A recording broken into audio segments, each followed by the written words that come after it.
Hey there, and welcome to Crushing with Abby O. I'm your host, Abby O'Sullivan. This podcast is inspired by over 10 years in the beauty industry and the stories shared between a beauty professional and her clients. The type of girl talk that only happens behind closed doors or in the chair. Along with hilarious stories based on real life and the dating world, I'll be dishing out all of the secrets on self-care, health, and fitness. As a longtime lash extension artist turned health and fitness coach, I'm passionate about helping you view healthcare as self-care through nutrition, lifestyle, mindset, movement, stress management, and more. So grab a drink and a snack and come join me for a laugh. Welcome back, Crushers. Welcome back to another episode of Crushing with Abby O. And this week it is Thanksgiving here in the United States on Thursday. So I hope that you are going to crush a really tasty meal.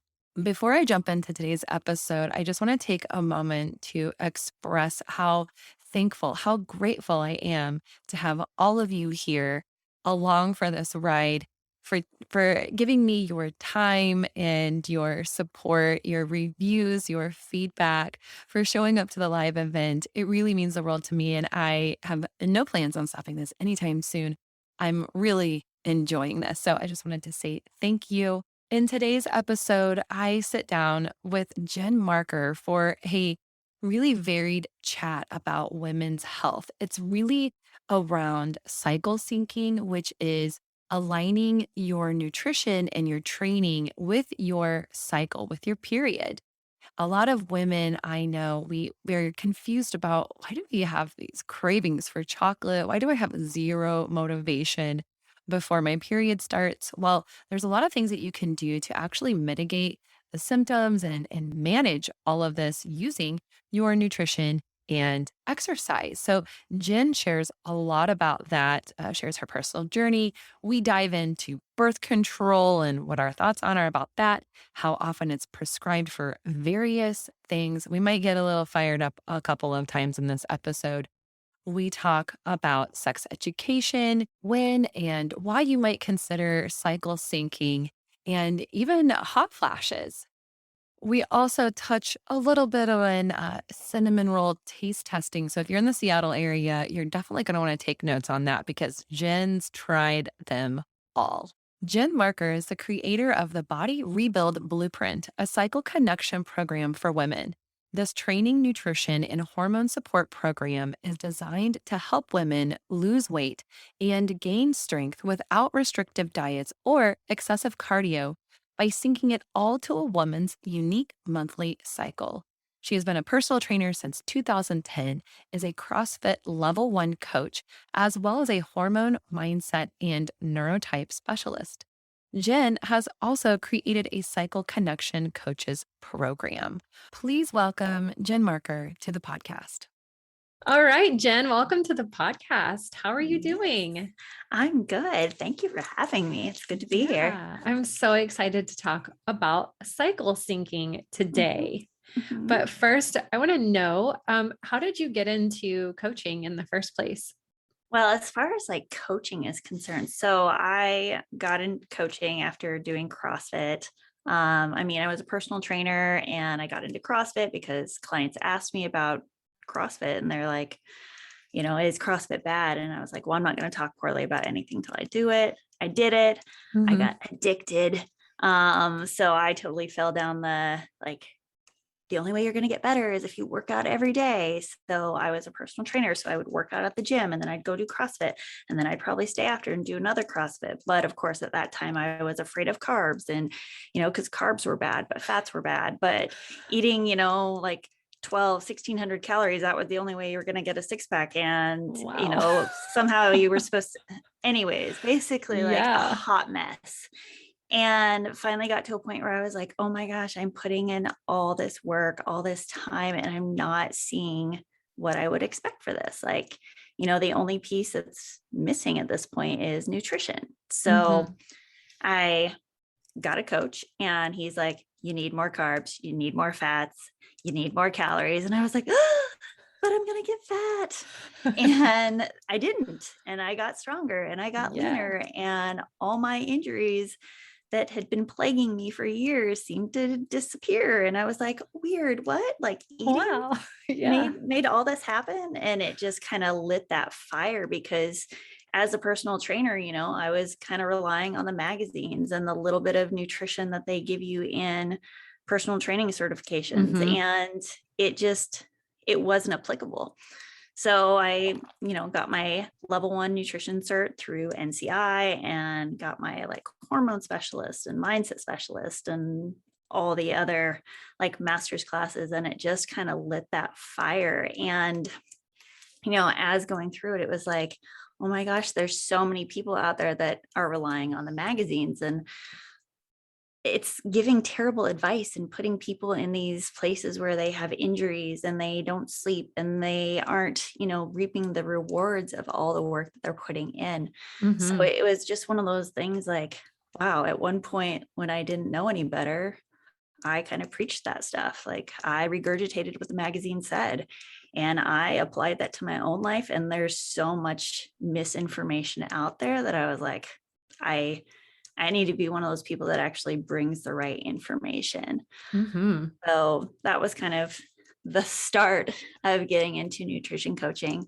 And then as far as like the cycle syncing aspect of it, like during my time, even before CrossFit, I'd have a period for 15 or so years because I was on birth control, and it was in the process of my nutrition coaching certifications and working with like mentors and, just kind of getting better information that we worked on getting my period back. And Mm-hmm. in doing so, I started noticing hormonal fluctuations and differences in performance and just wanted to kind of key into it a little bit more. And that was kind of what drew me into this. And all the clients that have issues with their periods and don't understand, why they get cravings and why they feel like garbage during certain times of the month. And Mm-hmm. it was eye-opening, and it helped so many people. So it just grew, to say the Yeah. least. Yeah. That's awesome. Yes. I was just thinking about, like, side note, I was just thinking about the magazines today. Like, fuck Mhm. you, Women's Day. Fuck you, Glamour Magazine. Like, Seriously. Like, fuck you, Cosmopolitan. exactly. Like even, like the health magazines like Women's Health and, Women's RX and, the girls that are on the cover that are preaching the 1,200 calorie diet that they did, but they Photoshopped. don't exactly. And Yeah. they don't give it really any context Mm-hmm. either. They don't say, hey, like this is the lowest calories I got to right before I did this photo shoot. Mm-hmm. And like, they just say, I got here doing 1,200 calories. Yeah. And women think that that's how they're going to get that body. Yeah. And it's not sustainable. And then you also No. have those physiological effects of, well, I mean, beyond just being tired and cranky and hungry all the time, but Mhm. a lot of women will lose their cycle. Mhm. And then you just don't even, it's like, then you don't even know what's going on with your body at all. So tell me and the listeners, what exactly is cycle syncing? What do you mean by that? So basically, it's like keying into the unique hormone fluctuations that you have on a monthly basis and learning what opportunities those present so that you can optimize each phase of your cycle. I love that. I think the more in tune and the more awareness you have of your own body, the more insight it gives you to take better care of yourself. And Absolutely. yeah, I've been off birth control for like 3 years now. Mhm. And luckily for me, my cycle is the most timely thing about me. Like it's ridiculous. I'm like, damn, this bitch is just never Never late. late. Always on time. I mean, just give me like another week once in a while. I mean, we don't really want that, Yeah. but it's very timely, and it has been interesting to get to know like my own motivation, like the effects of it on my motivation throughout the month, and cravings and my mood. And so I don't know, TMI, but like I don't really care. Like I It's am fine. I've close, heard it. right? Exactly. Like TMI to who? Like, Yeah. I am getting ready to start now, and I always notice like the feelings of comparison, imposter syndrome. Like I'm always like way more sensitive, and Oh yeah. being aware of that has really helped me navigate like my own self-care and shutting off things that make me feel that way, or just shutting down those thoughts and just like, Mhm. oh, you're getting close to your period. It's okay. Like my motivation tends to drop. So I don't work out quite as hard. I'll like do more mobility or something like that and Perfect. just take it more easy on myself. But I Mhm. think that, and I see this a lot, women get really confused about how they feel throughout the month and like, why don't I want to go as hard? Or like, why do I, like you said, why do I get these cravings? Like, I just have no motivation. So tell me a little bit more about what you help people with. Is it just nutrition, also training, like kind of everything in general? So yeah, I do both training and nutrition. My client program is basically training, nutrition, and hormone support. As far as that's concerned, like whether it be a fat loss goal, a strength goal, like I mean, basically any goals for the most part I work with. We work to basically rebuild hormones. I would say that's the most common thing I see. Generally, someone comes to me and they're like, I'm having irregular cycles. I'm having really painful periods. Like, what's going on? I just came off birth control. I've got acne issues going on. Like, what is going on? So we work to rebuild or kind of create better predictability within the Mm, cycle, mm-hmm. because by creating predictability, then we know what to expect and we know if Yeah. something is out of alignment and what to focus on. Yeah, that's Mhm. amazing. Yeah, so really it starts with like that base kind of figure out what the problem is, figure out how we can get that back to like some sort of baseline and then go from there. Yep. That's Yeah, amazing. establishing the root. I mean, that Mm-hmm. that is what it comes down to. Like supplements are great and all, but really like why is it necessary for that supplement as the in the first place is what we want to figure out. Oh, absolutely. A lot of it's just band-aids and temporary, Mhm. not really solutions. They're just the shitty cheap band-aids that you get that don't stick on very well. Yep. Yeah. Like when I mean, I would say that's totally what birth control pills are. Like I can't tell you how many Yeah. clients are like, they go to their doctor with a problem and the doctor's like, "Oh, we'll give you birth control to fix it." And I'm like, "That's not fixing it. It's That's putting yeah. a Band-Aid over something that's Mm-hmm. going to probably get worse underneath that Band-Aid for a while if it's not taken Mm-hmm. care of." Mm-hmm. So if a woman is thinking about syncing like nutrition and training, if she's trying to get in touch with that, does it Mhm. matter if she's on birth control, or does it matter maybe what kind of birth control it is? Yes. So like a copper IUD, that's a hormone-free birth control. So that would you would still have hormonal fluctuations, but the pill is actually going to stop ovulation. Mm-hmm. So the bleed that a woman experiences is just a withdrawal bleed. So it's not a real cycle bleed. Mm-hmm. And ovulation is basically the point of your cycle. That is when you can get pregnant.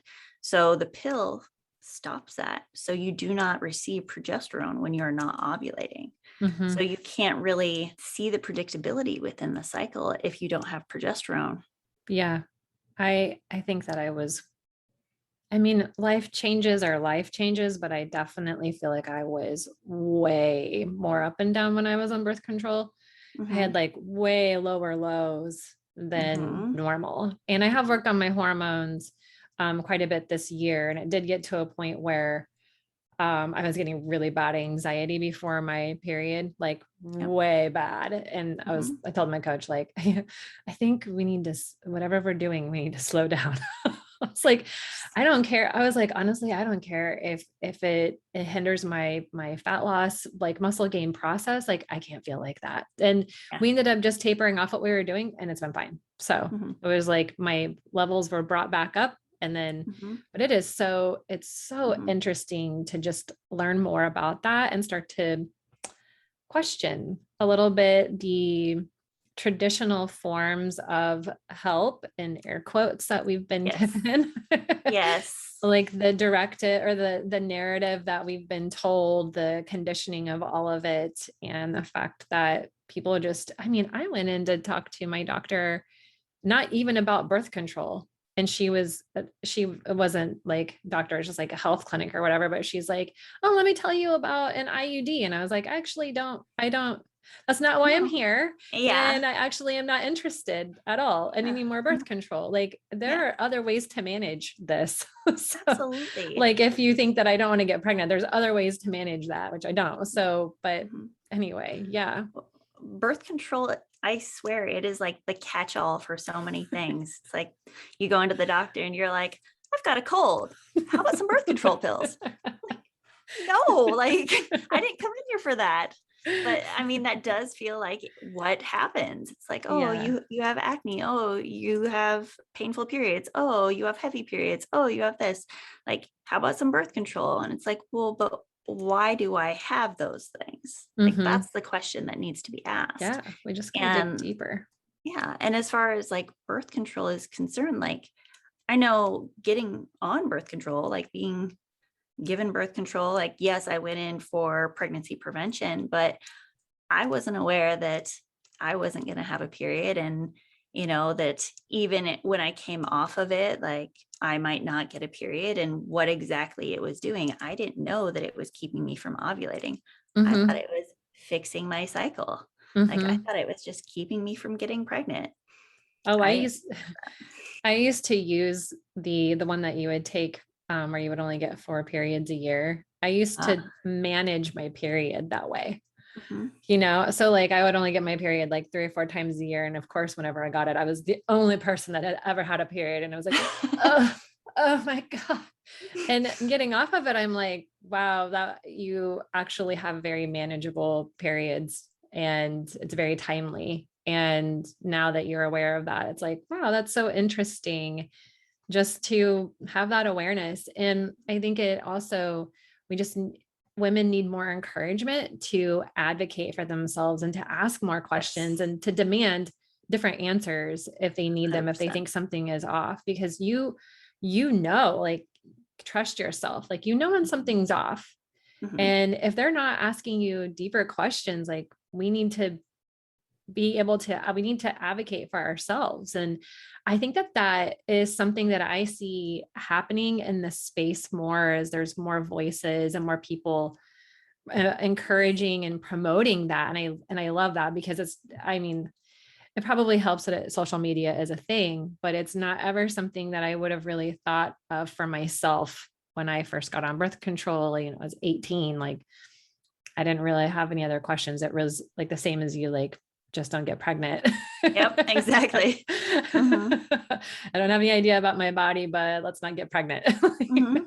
Well, and speaking on the whole, like, I didn't have any idea on my body either. Like, they don't teach it in school, really. Mhm. Like a woman's cycle, it's like, oh, the sperm swims up into the cervix or the uterus and fertilizes the egg, and it's a magical moment, and things happen, and then you're pregnant, and then it's 9 months later, and woohoo, here's a baby. So Yeah.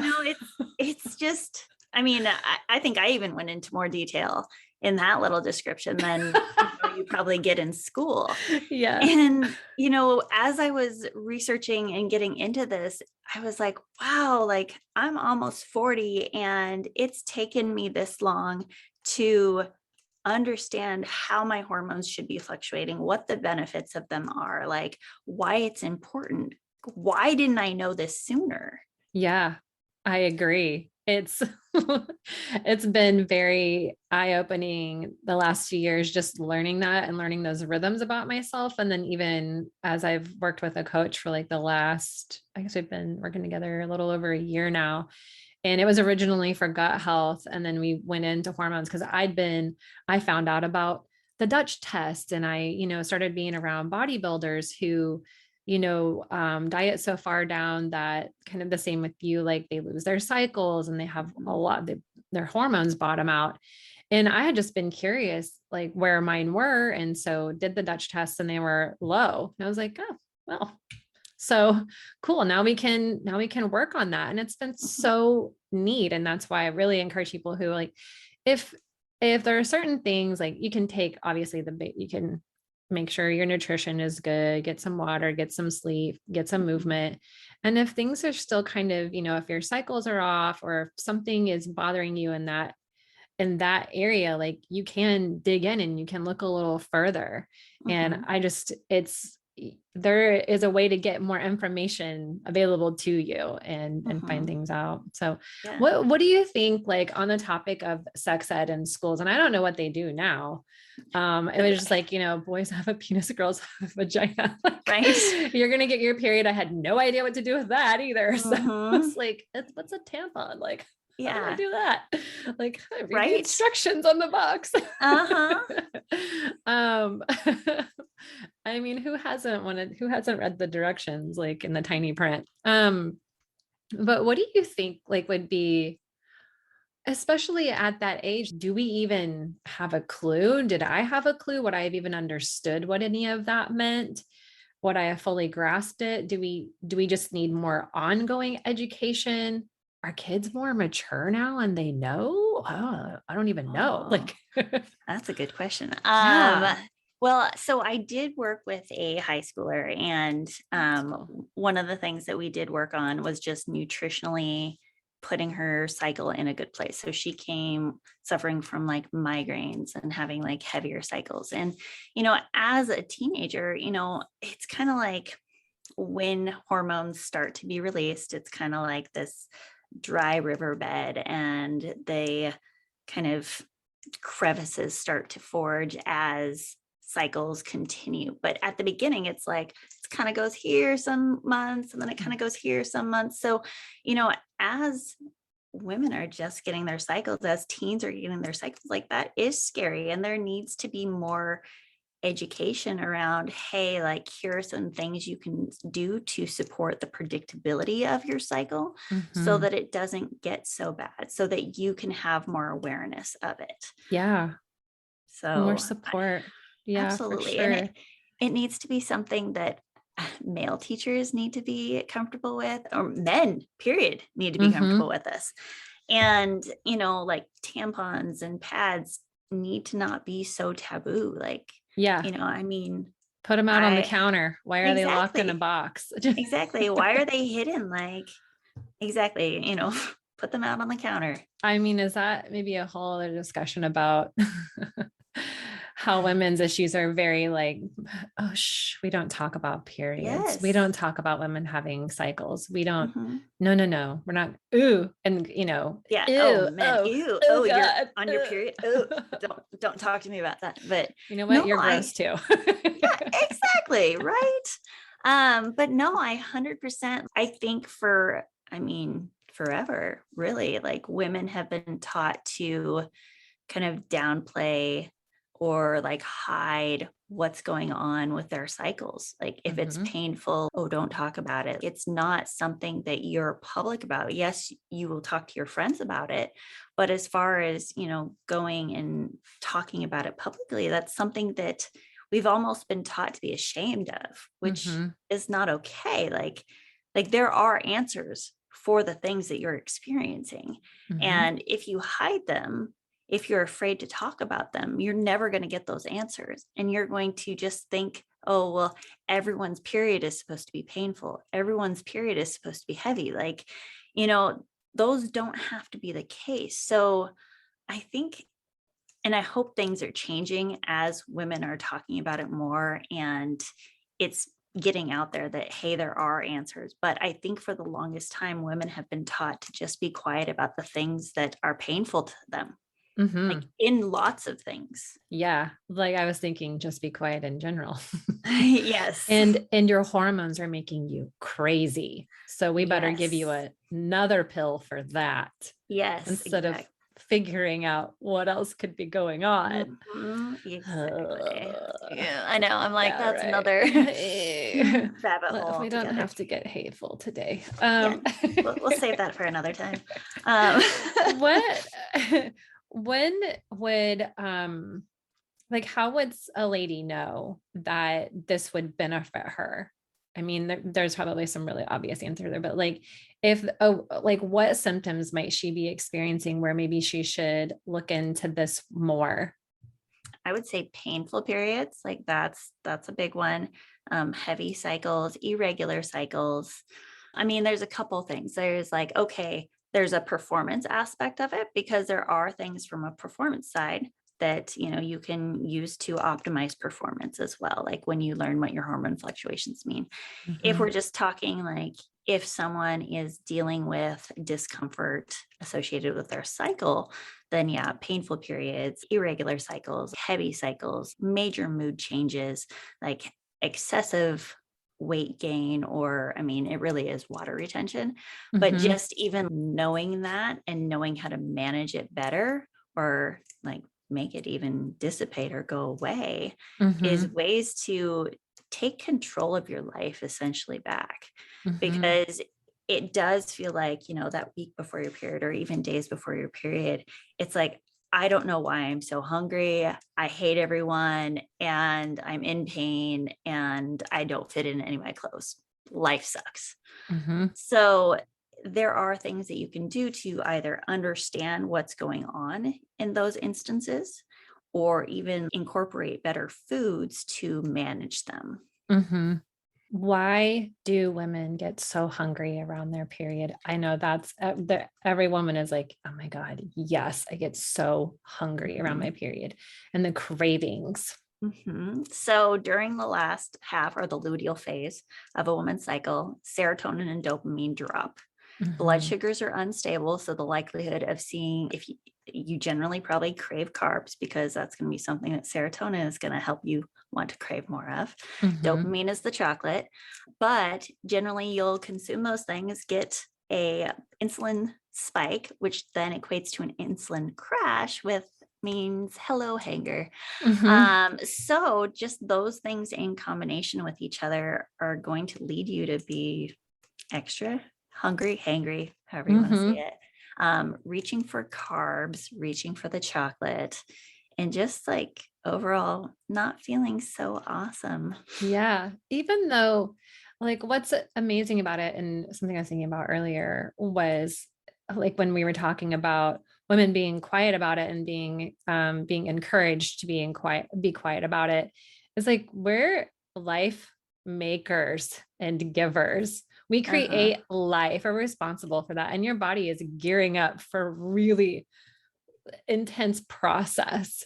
And Yes. we don't like, I think we're really hard on ourselves sometimes. And we're like, oh, my period. And I will say my first day where I'm heavier and I'm a little bit more crampy, I'm like, damn you, but also thank you for being as regular as you are. Like, Uh-huh. you're really not so bad. I'm thankful that I Yes. still have you, but damn it. Yes. Can you Yes. just chill a little bit today? Yes. I had things planned. Yeah. I just want to go work out. Yeah. No, I will say, like, knowing what I know about my cycle now, it is one of those things where, like, when I do get my period, I'm like, thank you for being here. Like, I'm excited that you're here now. And I actually look forward to the day that I get my period because I know that, inflammation is going to start to drop down. There might be some rollover inflammation from the Mhm. drop off of progesterone in the luteal phase.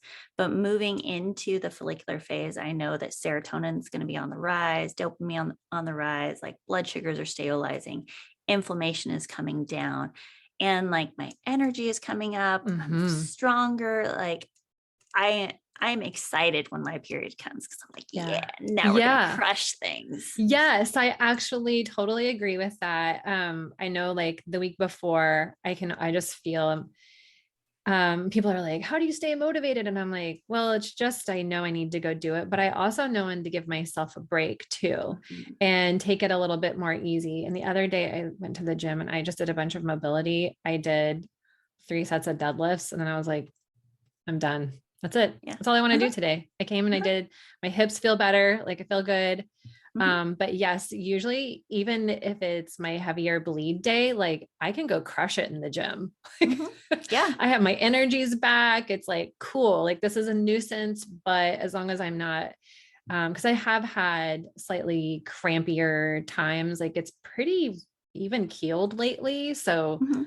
you know, You're probably thankfully. managing your stress well. Yeah, I actually feel like I'm a little bit early this time, but I know the last couple weeks have been just so up and down with my sleep that I wonder if I kind of, like sort of naturally instigated that, Mhm. whatever. We'll But see if it's it. good that you can look at your lifestyle and be able to Mhm. recognize that that might be the case. I agree again, like the Mhm. awareness and just I think we get so out of touch with our bodies. We get so out of we stop thinking about even just tuning in. And birth control is a big part of that. Like you don't really have to be in tune with your body when you're on birth control. And you really aren't. You can't be because that's not, again, like you said, a real cycle. And if you Mhm. have had hormonal problems and just been given that to quote, like satisfy, cure, solve, Yeah. then it is hard. It's really easy just to be like, okay, well, they said that that was the solution for that, so I'll just go on about my way. And we work a lot, and sometimes we train too much, or sometimes we don't train at all, and we just distract ourselves, and we just get really out of touch. I was thinking about that earlier today. I just a period in my life where I just was so out of touch and never in tune with even like taking care of myself, and just ran myself into the ground. And something that I can appreciate now, especially like talking about my cycle every month with somebody. It's like how far I've come in my own awareness of my body, and being able to manage cravings, and how just picking different foods. Like I don't always want to pick the salad or the healthy, quote, healthy thing. Like sometimes I want the Uh-huh. damn cookie too. Mhm. But also I also realize I don't need half the pack anymore, Uh-huh. I mean, Sometimes some it, days, but yeah, no. some days, yeah, maybe. And sometimes we just need more sleep, we need more rest, and we just need to Mhm. listen to our body and what it's telling us it needs. Mhm.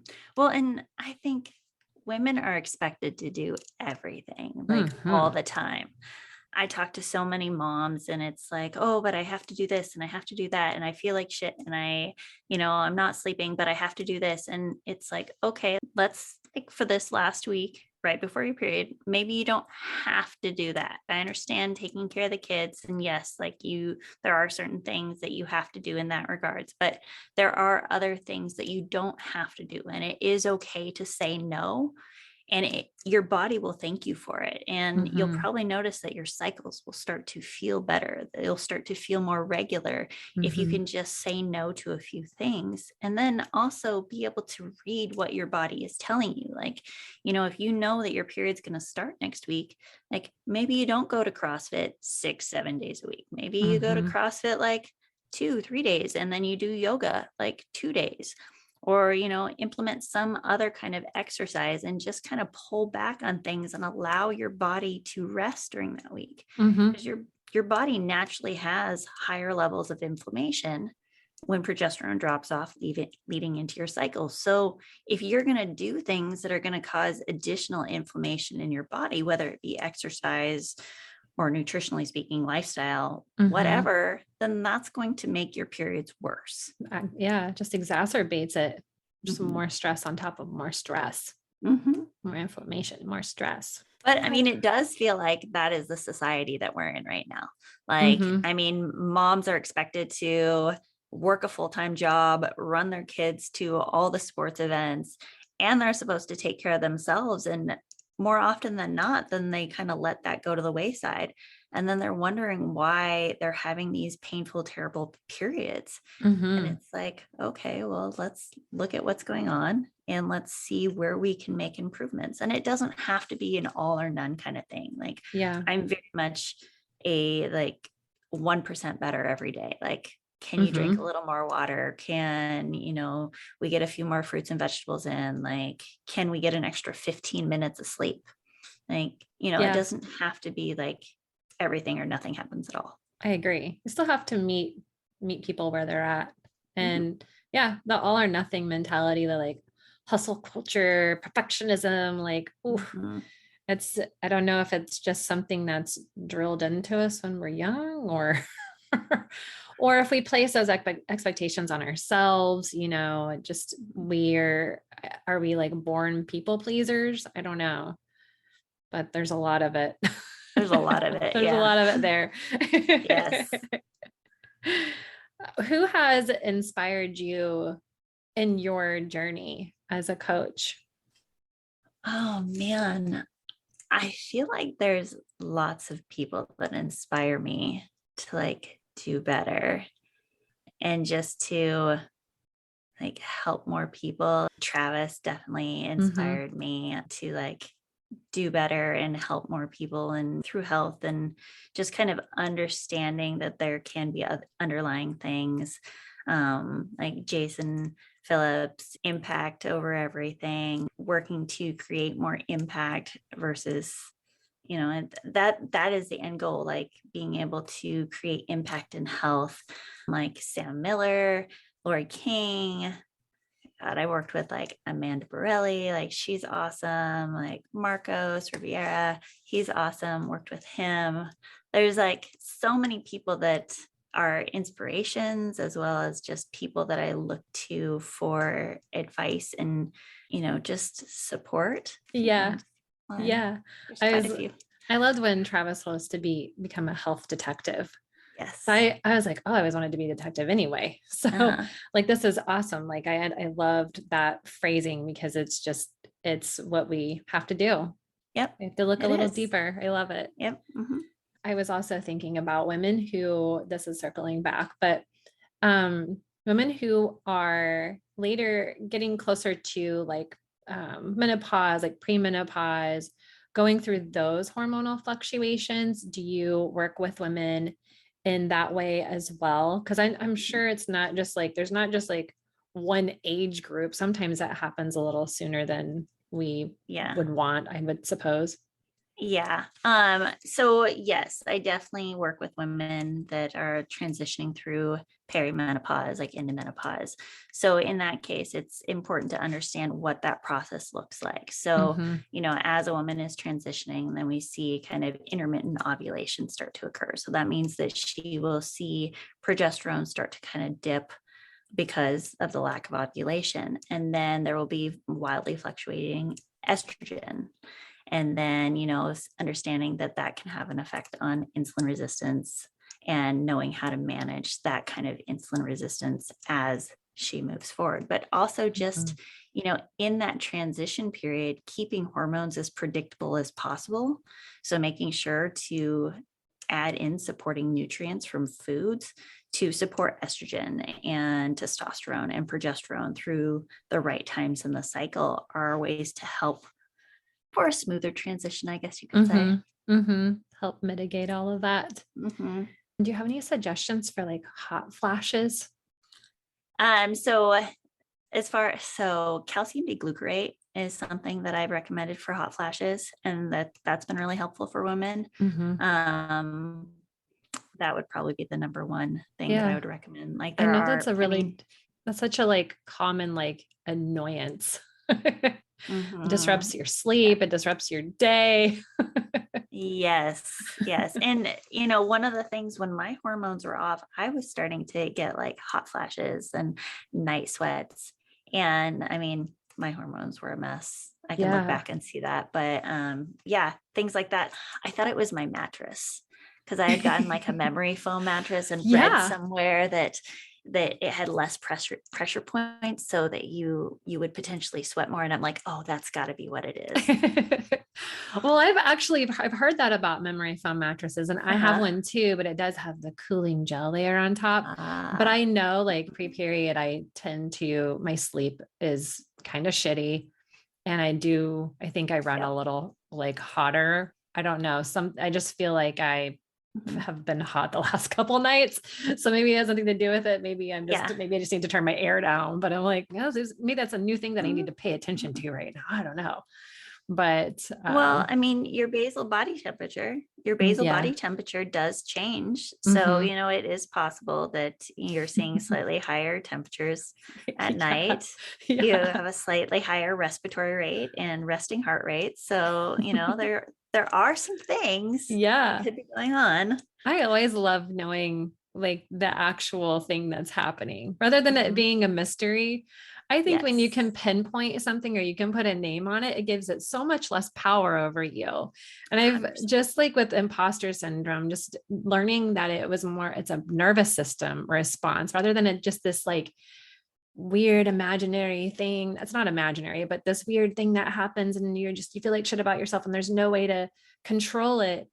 When you Mhm. can pinpoint what's actually going on, it has so much less power over you can name it and then you can move on and you can Exactly. figure out how to take care of it. Mhm. I love that. So is there a process with people when they come to you? Do you just kind of figure out what the issues are and go from there? Do you generally recommend testing so that you kind of have a clearer idea, or does it really just depend?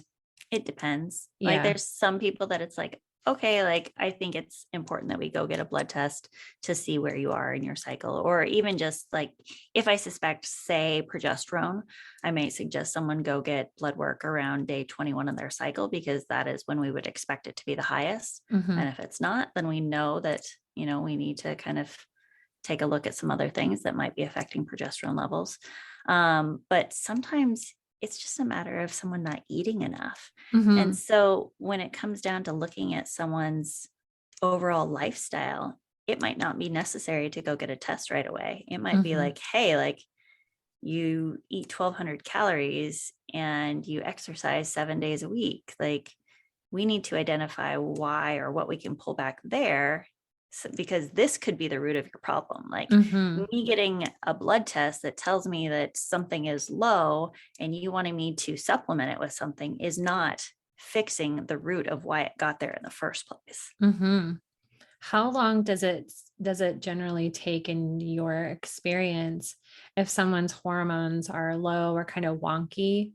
And I know this would depend on if there are other like underlying issues, but how long does it generally take in that process to like quote level out or bring things up? Um, that would really depend. I would say a minimum of like 3 to 4 months to see improvement. Just Hmm. the egg that is released in this month's cycle has matured over the previous 90 to 100 days. So understanding that the environment that you've been in for the previous like 90 days is what is influencing this month's period. We need at least that long to see improvements. Hmm.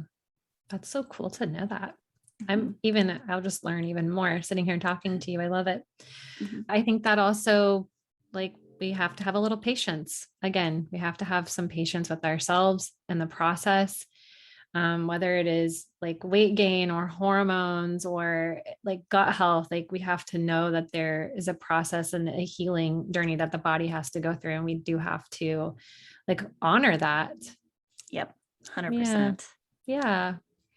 How is the cinnamon roll taste testing going? We've currently put it on hold for a little bit. We Okay. got a little burnt out. It got really hard because we got so many good ones that Yeah. we would go and have them and we'd be like, oh, this wasn't even worth it. Like, so we're really just kind of waiting for like those ultimate cinnamon rolls and we'll make exceptions for those. You guys, like every week, her and her boyfriend would be at a new place, like eating the most amazing looking cinnamon rolls. I feel So like, oh my good. God, I hate you guys.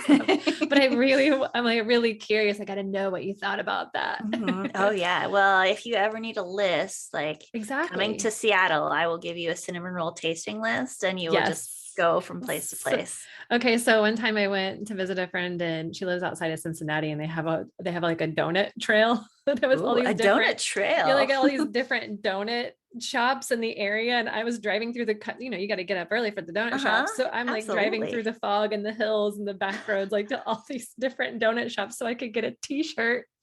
And I got so close, but there was one or two that I just didn't have time to get to or whatever. I don't Uh-huh. even know why, but I didn't get to two of them, didn't get my Oh t-shirt, but I man. still have like the map, and I actually grew up in donut shops. My parents have owned a donut shop for forever. So Awesome. I'm kind of biased on donuts, but that's why I'm like, I love the cinnamon roll challenge. But yeah, Mhm. I was like the donut kid was going on a donut that's journey awesome. for a t-shirt. Oh, I would do It's- that. But it's so 100%. fun. It's so fun to meet the people like behind the counter too. And every shop is, just a little different. And Yep.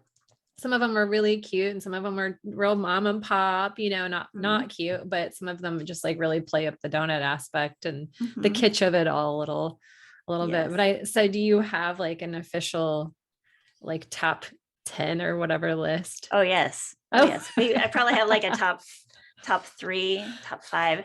I would say number 1 was the flower box. That was kind of a process to get. So they would offer order availability like 2 days beforehand. And literally my boyfriend was upstairs on his computer. I had my cell phone and my laptop loaded up for like the order site. And I was in charge of getting the cinnamon rolls. He was in charge of getting the donuts. And I threw 3 cinnamon rolls in my cart, and so it became available at like 10 o'clock. Yeah, and you had to be on it. Yes. So I got the cinnamon rolls. He was trying to order. It was literally like 10:01, and the donuts were sold out. Oh my gosh. Yeah. So Man. that cinnamon roll is amazing. Probably our top choice, but it takes a lot of work to get it. So it's still worth it. It's not the fact that it's so hard to get that makes it worth, like it still tastes good too. Oh yeah. Okay. Yeah. Well, I mean, that's why they sell out so fast. Yes. This was like our number 1. I would say number 2 needs to be warmed up, but it's North Bend Bar and Grill. We got it once and it was warmed up, and it was like the frosting was on point, like outside. So those are the things we judge. Like, is the outside good? Is the center good? And is the frosting, cream cheese, and good? So yes, that was probably number 2. And then the North Bend Bakery probably had number 3, and that was like a buttery, flaky, delicious cinnamon roll. Are you into the baked, or do you like the fried cinnamon roll as well? Probably baked. I think the only fried one we had was kind of more of a croissant one. But yeah, I don't think we've had too many fried cinnamon rolls. That was actually my favorite growing up. I was less into the baked, and I loved the crunchy outer part and the soft inner part. So I mean, and I also can walk past the line on a Saturday morning and get whatever I want if I show up to my parents' donut shop, which I don't very often because they're not here in Springfield. Thank goodness. Yeah, like the special privileges. I also worked Saturdays as a kid, like a teenager, and my mom, they had breakfast then, and she would like make us breakfast, and we got like fresh pick. So just memories. Awesome. Yeah. Nice. I know. I think most people have like cinnamon roll memories. Right? I feel like, like I remember my mom making, the smell, like fresh out of the oven, like the ooey gooey center, like, Oh, so good. Yes. I've seen you do some hamburgers here and there. Yes. Are you just kind of living life? Or are you currently taste testing anything right now? We're not taste testing anything. My boyfriend and I are actually venturing into an elimination diet to kind of experience that. Well, you've lived it up with the cinnamon rolls. That's been an experience of ours. Day 4. We're day 4. I think the hardest thing was pulling out caffeine. I was okay because I was already kind of switching on to the decaf, just because it's like helpful for periods and skin. And so he was the nitro. So it's been a little rough. I've done that too. I've gotten rid of caffeine, and I do drink it now, a little bit. I try not to get too reliant on it. Just like anything, Yeah. I like to introduce it every once in a while, and then everything gets done. Yeah. Certain days I definitely am like, well, I really feel like I need to be more productive. So focus in. What is something that you would like to tell women out there? What's like one last thing that you kind of want to leave them with in relations to like body, periods? I would say definitely learn to advocate for yourself. Don't ignore things. If it is causing you pain, like it is not right. I would say this is for your cycle or anything else in life, to be honest. But seek answers and definitely like advocate for yourself. Like if your doctor is telling you like, hey, this is going to fix your period, like the pill, and it's completely disregarding the fact that like it's going to keep you from ovulating and having a normal cycle is your goal, like understand that so you can advocate for yourself and be like, hey, actually, I don't think that's going to solve my actual problem. And I want to dive deeper into this. Like, what are my other options?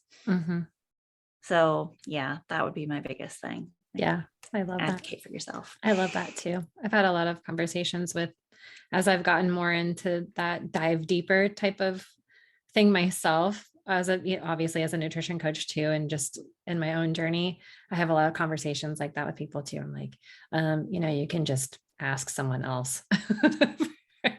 Like you didn't, I mean, you're paying them, not the other way around. Exactly. Well, where can our listeners find you and connect with you? They can connect with me on Instagram, Jenn_MF Nutrition, or through Facebook, Jenn Marker, Jenn with 2 N's, marker like a pen. And yeah, if they reach out to you, you're welcome to give them any of my other information, cell phone, or even email address. And you have a Facebook group. Yes, I do have a Facebook group. It's called Cycle Syncing Secrets. Yes. So a great way to get into the community and start learning from you and be supported by the community of women and learn. Well, thank you so much for your time and for sharing all of your knowledge with us today, Jenn. And I'm sure that we will talk again. Yes, absolutely. Yes, it's been awesome. It's so good to see you. Yeah. You too. Thank you. We'll see you. Okay. Bye-bye. Bye. Thank you so much for tuning in to today's episode with Jenn Marker. And just so you know, there are some really exciting things happening behind the scenes here with my coaching business. The best way to stay updated on all the newness is to subscribe to my email newsletter, where you will find podcast updates, the latest on my new coaching program, recipes, and so much more. You can find the link to subscribe in the podcast description. Have a great week, everyone. Thank you for tuning into the Crushing with Avio podcast. I hope you enjoyed today's episode. If you did, go ahead and subscribe or follow. And please leave a 5-star review while you're there. Share this podcast with any of your girl or guy friends that you know could use an extra laugh once a week. You can also find me on Instagram at abio.fit. That's ABBYO.fit. Talk soon.